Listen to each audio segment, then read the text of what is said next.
Hello everyone, it's Lindsay and welcome back to my channel. Today I am doing my August wrap up. How has August been to you guys? Was it really long and really busy? Because mine definitely was. If this is your first update video you're seeing, hello, welcome. In these videos I give you a quick little recap of all of the things that I've been writing, all of the publishing news going on, all of the reading, and all of the fun little life tidbits happening in the month of August. Also, it's very important that you know if you hear snoring or grunting or any weird sniffling, it's because there is a hobgoblin directly behind the camera. So let's go ahead and dive right in. The first thing I always like to start with is writing.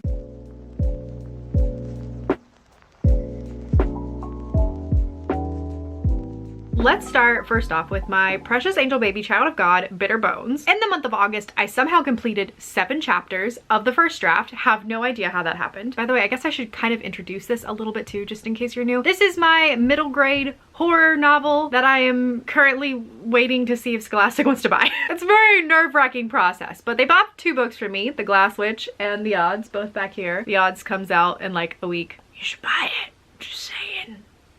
Links in bio. Then in my contract, there was a clause that said my next middle grade novel they get to see first. That happened to be Bitter Bones, so currently they are looking over Bitter Bones and deciding if it is beneficial for them to purchase, and I am just sitting here wasting away to nothing, waiting for my husband to return from the war. But this is my attempt at middle grade horror. I'm exploring disability through body horror. There's creepy dolls, there's goth icons, there's cults, and there's a figure called the elusive button-eyed man. I'm hoping once it's like bought, I can like kind of tell you more about it, but I think it's, I mean, I'll think it's pretty scary. Anyways, 7 chapters done in the first draft. Super pumped about it. Scholastic has the first 6 chapters, which is roughly the first 50 pages. I'm trying to do really short chapters in this book. They have those are polished. They're looking those over. I'm trying to complete the first draft. So I've got the first 15 chapters done of that, and 7 of those were done in August. Trucking right along. My first draft is very sad, but it's a first draft, right? And they're supposed to be bad. So in great news, I hit my highest word count that I had ever hit before, and I did that when I tried to write for 12 hours straight in a readathon video. That was really fun. I'll link it down below. You can check it out. I had never written almost 3,000 words in one day, which is nothing for some of you, but that's huge for me. So very proud of myself. Next, let's move on to chatting about the odds. Things are cooking, guys. Shit's coming. I got 2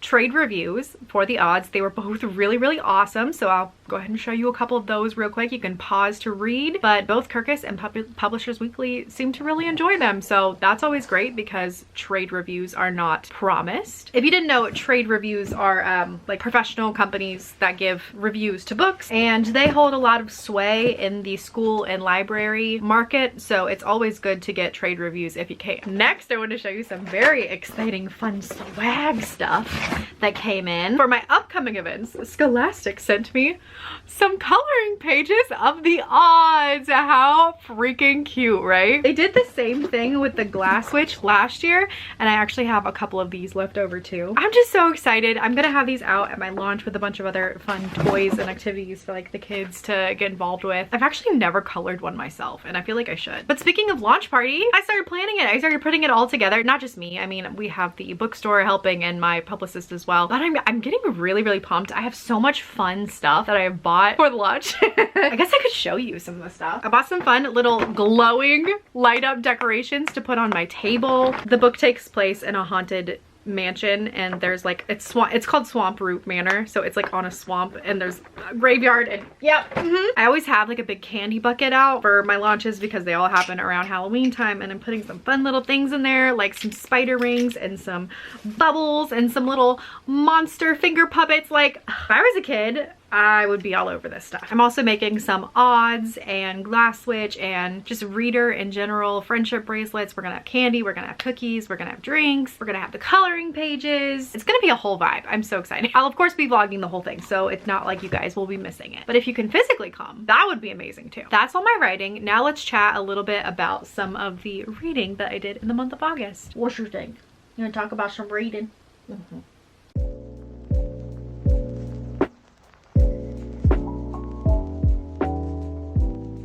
I I read 11 books in the month of August, which is great for me. I also did the Orleum Academy readathon hosted by G on YouTube here. It's a very fun, very in-depth readathon, and I like highly recommend that you get involved because it's so fun. She does them in April and August. I also got some new bookshelves and I reorganized them. Like the library, the office has just been given a facelift. Also, I'm very proud of myself. I built these bookshelves all by myself. I'm basically a lumberjack. Like I can do anything. Since I'm having two separate parts of my room now that are gonna house books, I decided to split them up. Behind me now is my children's bookshelves where I host my YA middle grade and a few smaller chapter books or picture books on this side. And then over across the room, I have my adult and all of my nonfiction. And as you can see, they're not fully finished yet. I have a lot of empty space, but that's good because that just means that I can buy more books to put on them. Now let's talk about some of the books that I've kind of been obsessed with or my favorite books of the month. First of all, I want to talk about None of This Is True by Lisa Jewell. This is an adult thriller about two women who find each other, who share a birthday. One has a podcast and one has kind of a secretive past, and they kind of become friends, and then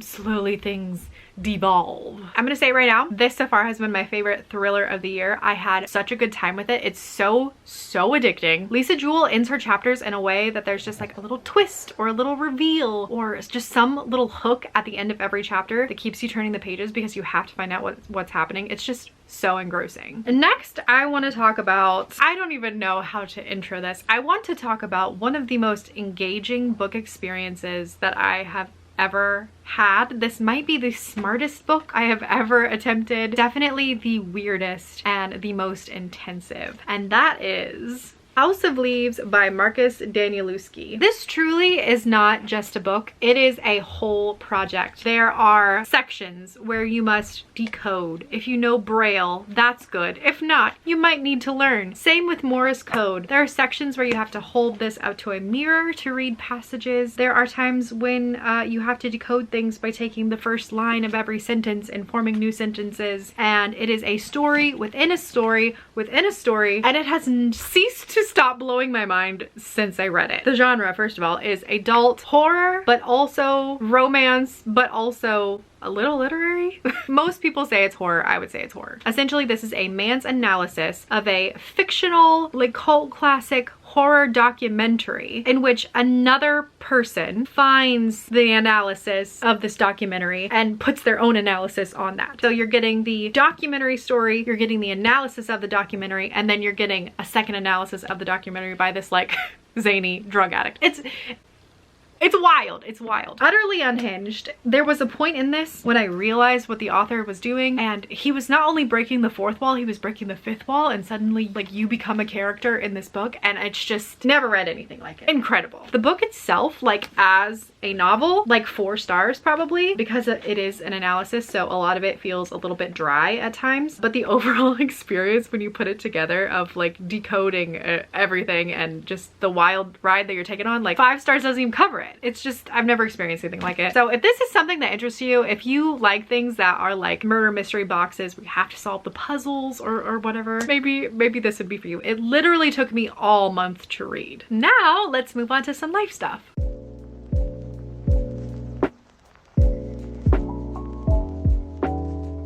Maybe the most exciting news of the month. I hit 5,000 subscribers. That's so exciting to me. I always thought, I was like, when I first started out, I was like, I don't need to be a big YouTuber, but if there was like 5,000 people, that would be like the coolest thing ever. And like, I'm here. I'm still just like always in awe and shock that you guys like to hang out with me and just watch me fiddle around, watch me fiddle fart around. I'm so happy you're here and you continue to be here. And you guys are great. You make my day. Woo!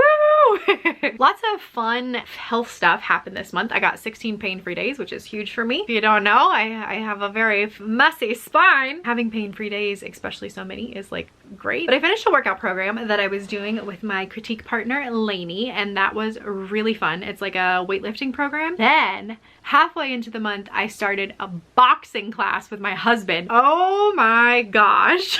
When I tell you, this course is like kicking my butt. But I have never felt so strong and so powerful and so like confident in my life. Like I'm just like, ooh, boom, boom, boom. Don't mess with me because I know how to throw a punch now.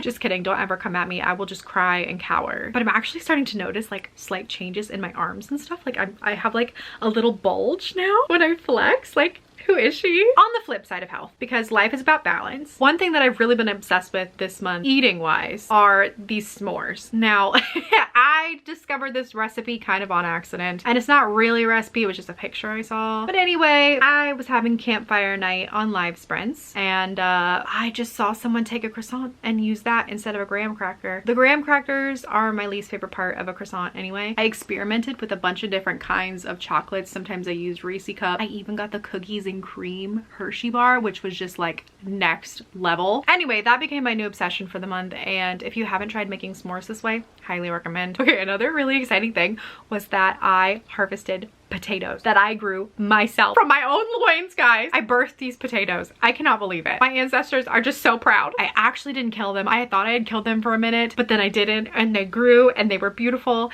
And when I ate them, you guys, they were so good. They were like buttery. They were buttery without having butter on them. Like, oh God, it's just, it's that Irish blood, man.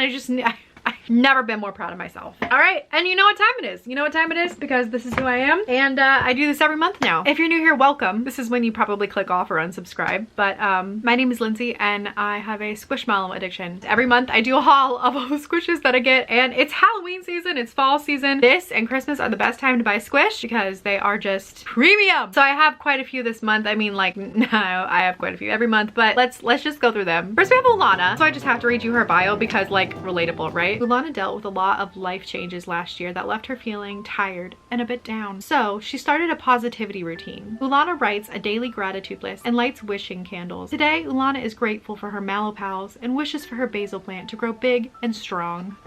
It's like they took me and they put me in a turkey. I am the turkey stuffing. And then we have a cauldron and his name is Morrison and he's got a little bat wing. We next have Emily, the bat. Just look at her dopey little face. Look at it. We have Cleo and Charlene. I have nothing to say. They're witches and they're monsters and they're a cat and she's got a potion bottle. What did you want me to do? Then I got this little mystery squish. He came in like one of the mystery bags. You don't know which one you're getting, but this would have been the exact one I wanted. His name is Dion and he's a little multicolored dragon and he's perfection. And then we have LaCosta, the bat, and Casey, the candy corn bat. Her greatest aspiration in life is to be a traffic guard.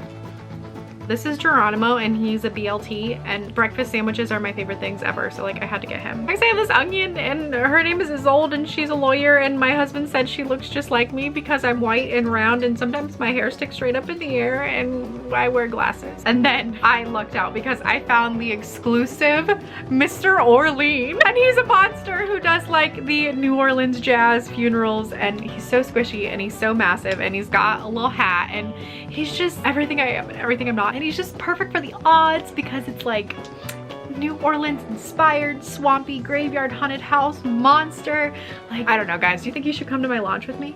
And then we have like a 2-for-1 kind of deal here. First of all, it is on my bag obsession. Now, this is one of the Loungefly bags. I got this from Disney a couple years ago. I mean, it's everything. But my little keychain that I have on there, her name is Carly, and she's like a little devil bat, and she's wonderful. So that's it, folks. That was my August. It was incredible and busy, and I obviously spent a lot of money. If this isn't the time of year to spend money on things that make you happy, like when? February? What is there to do in February? Make sure you let me know down in the comments how your August went, if you achieved any goals, if you read any good books, how's your writing doing? Let's just catch up. Don't forget that the Glass Witch and the Odds are both available for order or pre-order, and links are always in the description down below. Don't forget to like and subscribe. If you're not gonna do it for me, do it for Isolde. God, that face just deserves it. Anyways, you guys, thank you so much for watching, and I will see you in the next one. Bye.